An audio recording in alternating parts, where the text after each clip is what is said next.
I've come all the way from Bognor Regis to be here today. You've got to watch your back, it's quite a rough town, but you know when things have gone slightly wrong, when the people you're avoiding on the streets aren't 6 foot with biceps, but they're 4 foot going around on BMXs and skateboards.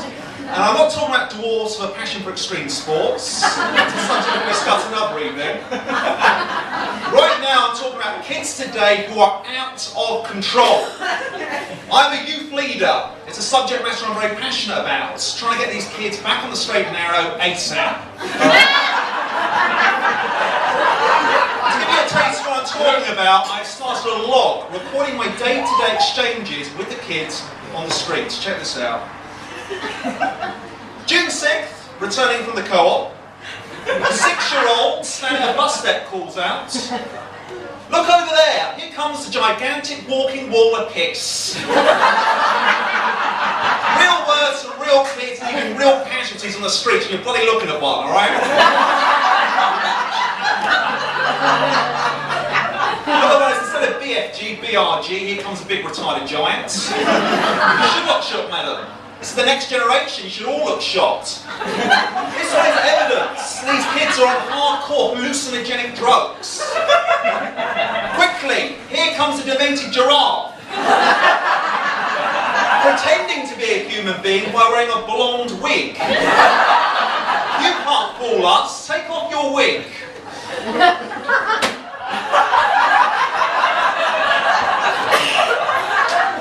How are we going to solve this? That's the problem there in that book I just dropped to the floor. I'll tell you how. High-tech psychology. We need to realise these kids aren't angry at us.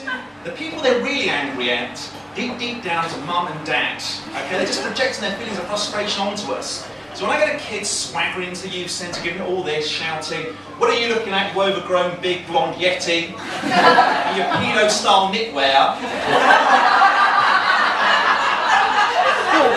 It's true, we should be shocked. These are real words from real kids. I immediately don what I like to call the father mask. It's my own creation. And it takes Dave Gilmore out of the equation and allows the youth to do battle with dad. Martin! You are not speaking to your father! Football practice. I'm sorry I spent all the Christmas money on internet poker and white lightning. But I'm here now for some much needed overdue daddy time. We must rebond, Martin, we must rebond. Very effective for dealing with inner psychological issues. The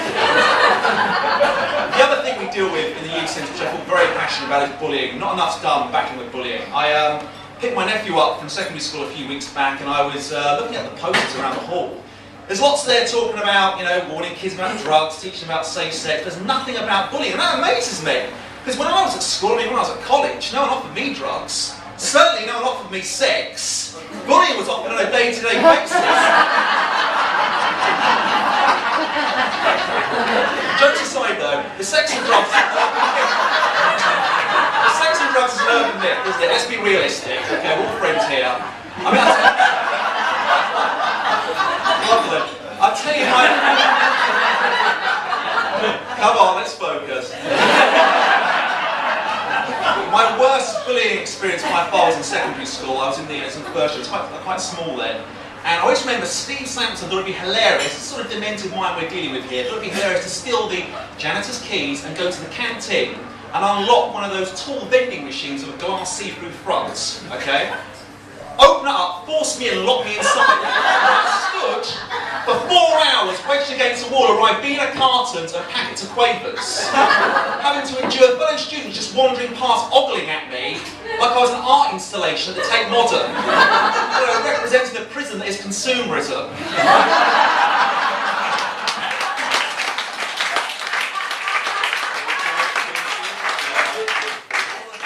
Sick vending machine you get in a sex dungeon in Amsterdam. Get yourself a schoolboy. It was horrific. Alright, it really was quite horrific. But that's the past. If any of you have a dark past, you just got to break its shackles, let it just move down the river of history and focus on the present. Okay, and one thing I always say to the kids, and maybe you should say this to your kids when you go home if you've got kids, is you've got to teach them to be more self-reliant. They've got to learn how to stand on their own two bloody feet. And I always tell them a story where Dave Gimel had to use his own initiative to get out of a pretty grim situation. And I'll tell you that story tonight. It's a scenario. Come on guys, let's focus. Important, you'll get something out of this at the end. Let's focus. Please, let's come on.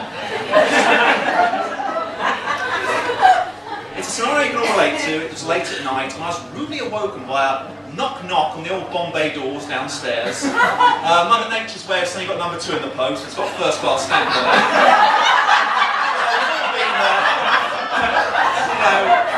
And it's definitely going to be forcing its way through your letterbox.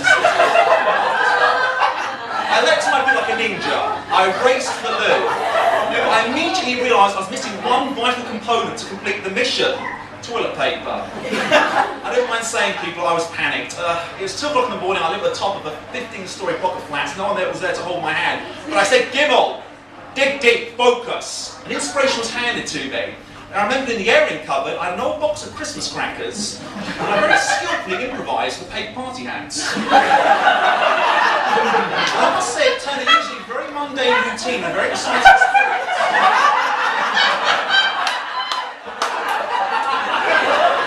I feel you should all try tonight at home. When you're sat in the toilet, you need about 5 or 6 crackers to do the job properly.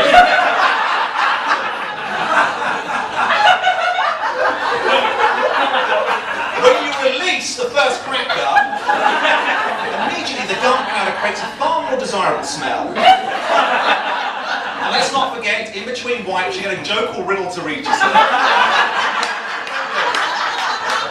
Shuffling away as you're finishing your business. As I say to the kids, take a negative, turn it into a bloody positive. Good night, people of Brighton.